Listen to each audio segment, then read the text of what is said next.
Iran America के बीच में cease fire बढ़ा। ट्रंप ने किया सीज फायर को बढ़ाने का ऐलान। तो पाकिस्तान के कहने पर यह फैसला किया, यह कहना है डोनाल्ड ट्रंप का। ईरान का प्रस्ताव आने तक सीज फायर जारी रहेगा। तो स्ट्रेट ऑफ हॉर्मुज पर नाकेबंदी जारी रहेगी, ये कहा गया ट्रंप द्वारा।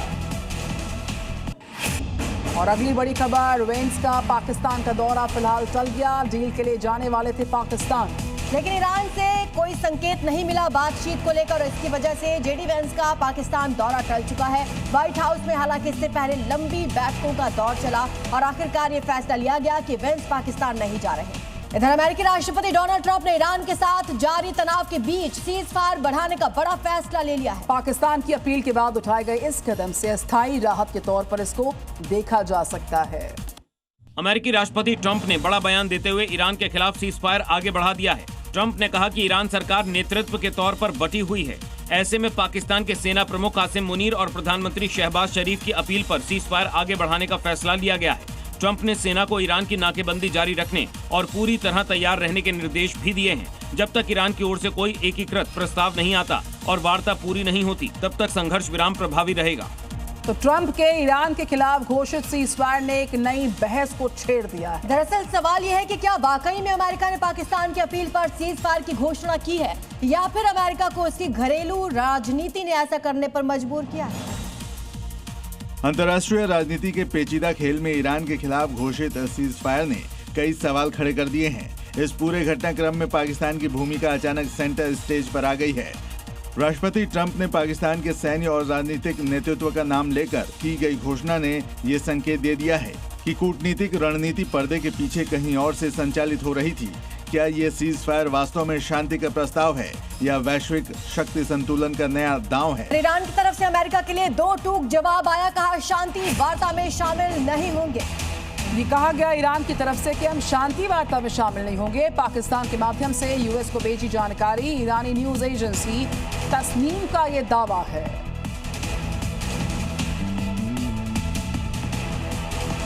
तो राष्ट्रपति ट्रंप के बयान ने अमेरिका ईरान समीकरण को एक नया मोड़ दे दिया है। पहले सीज फायर से इनकार करने वाले ट्रंप ने अब एक तरफा युद्ध विराम की घोषणा भी कर दी है, साथ ही सैन्य चेतावनी भी दे रहे हैं। अमेरिकी राष्ट्रपति ट्रंप ने ईरान के साथ जारी तनाव पर बयान देते हुए कहा था कि वो सीज फायर बढ़ाने के पक्ष में नहीं है और जल्द बेहतरीन समझौते की उम्मीद कर रहे हैं। अब खुद ही ट्रंप ने एक तरफा सीज फायर की घोषणा कर दी है। ऐसे में ये कहना कि ईरान के पास बातचीत के अलावा कोई विकल्प नहीं है, एक अजीबोगरीब बयान जैसा दिख रहा है।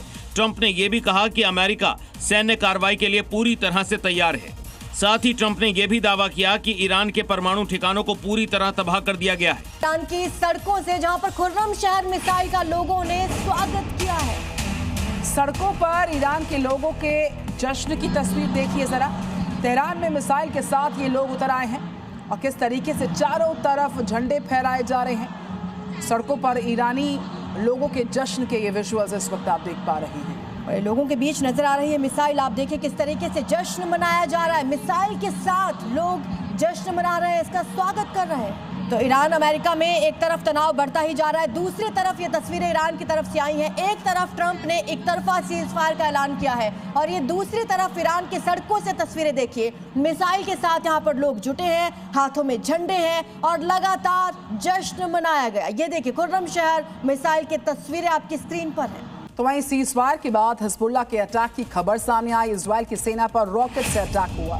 तो लगातार इधर से अटैक किया जा रहा है। हिजबुल्लाह लड़ाकों ने ड्रोन दागे हैं, इजरायली हमलों का जवाब दिया है। आपको बता दें सीज फायर का उल्लंघन दोनों ही तरफ से लगातार किया जा रहा है। एक तरफ से इजराइल हिजबुल्लाह के ठिकानों को निशाना बना रहा है, अब हिजबुल्लाह ने ड्रोन अटैक किया है। इजरायली हमलों का कुछ इस तरीके से जवाब दिया है। अमेरिका की सैन्य तैयारियों पर अब दबाव साफ नजर आ रहा है। हथियारों के घटते भंडार, बढ़ते खर्चे, इंटरसेप्टर्स की जरूरत ने पेंटागन को नए बजट की मांग करने पर मजबूर कर दिया। ईरान के साथ जंग के बाद अमेरिका के सैन्य भंडार पर दबाव बढ़ गया है। मीडिया रिपोर्ट के मुताबिक अमेरिकी रक्षा मंत्रालय पेंटागन ने मिसाइल, इंटरसेप्टर समेत अहम हथियारों की खरीद के लिए $30 अरब, करीब 2.5 लाख करोड़ रुपए से ज्यादा की मांग की है। अमेरिकी सैन्य अधिकारियों के मुताबिक युद्ध के दौरान बड़ी मात्रा में इंटरसेप्टर और गोला बारूद खर्च हुआ है, जिससे स्टॉक घट गया है। ये बजट भविष्य के खतरों से निपटने और सैन्य तैयारियों को मजबूत करने के लिए मांगा गया है।